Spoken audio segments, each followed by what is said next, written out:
Hey guys, it's me Daniel. I hope you're all doing good. I miss you all. And this is my culinary repertoire project where I want to talk about my culinary journey in life and how I've come to where I am and where I see myself in the future. It's going to be short, but I hope you guys enjoy it. So let me start it off by saying that the only reason I took culinary arts as a degree was because I just loved eating. When I was young, I would always eat whatever was put on the table for me, which is usually traditional Filipino food that either my mom, my dad, or my grandma made. And I was just so in love with like the flavors of my home country and everything there was to offer about it. Um, when I was around like 4 or 5, I remember I would always throw a tantrum because I was hungry and there was no one to cook for me because everyone was either busy or at work.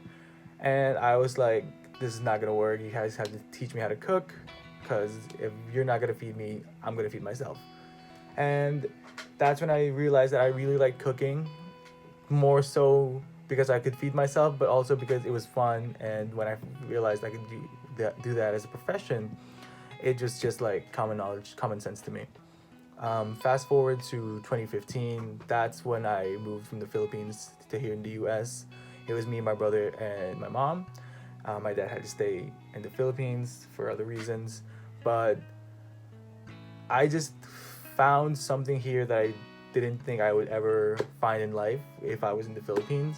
It was just so free here, and I knew that even though I didn't have any roots here, I needed to be here to stay and to like continue with my life journey here. And fast forward another 2 years, me and my family get our green card, and my mom wants to go home, and my brother has to go home with her. But at that point, I was 18, and I just told him, like, listen, this is not gonna work. I belong here. I need to continue where I left off here. So that was when I moved out of my home country, and I've been living on my own since.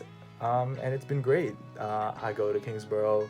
I've been working a lot of food industry jobs, and what I've learned from that is that I can never take myself away from food. I put food as my identity, that I will always love food and I will always love the food that I grew up with. And that's what my culinary repertoire is. It's Filipino food.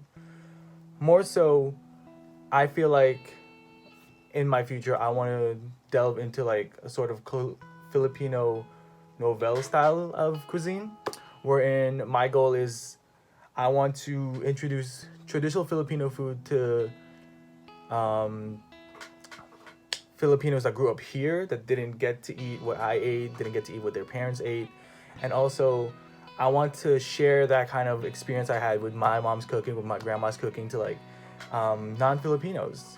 Um, that's basically just of what I wanted to do in life, to spread the Filipino cuisine gospel. And I think right now is a really good jumping point for it because Filipino cuisine in general has been rising, and I couldn't be any more happier for that. There's a lot of restaurants. There's Tito Rad's in Queens. There's Purple Yam in Brooklyn, and there's what's it called? Jeepney in downtown Manhattan, and they're all really good Filipino places, and I want to do that as well. But before I do that, I want to go back to my roots, which is why right after I graduate here at Kingsborough, I'm gonna go take a month off to go back to the Philippines and just explore the islands, go out of my comfort zone, and like learn all the recipes there is to learn, so that when I come back here, and I will go around the United States to keep learning about food and like working in kitchens. But when I do come to the point where I want to establish my own restaurant, I want it to be as genuinely Filipino as possible. I don't think I will be making traditional Filipino food just because of the ingredients that are I'm not able to source locally, and as well as the foreign palate, which might not appreciate Filipino flavors as much. But what I want to do, going back to talking about Filipino novel cuisine, is I want to take Filipino food and sort of use that as a guideline to making my own kinds of recipes. For example, one of the most famous Filipino dishes is adobo. Adobo is usually made from pork, soy sauce, vinegar, garlic, and ginger. Um, it's usually just stewed together. But my version that I've made a couple times for like Thanksgiving, and I've done it for like parties, and I've done it for my birthday last year, was I take the whole pork belly, score the skin side, and the fat, and I put it in a baking tray.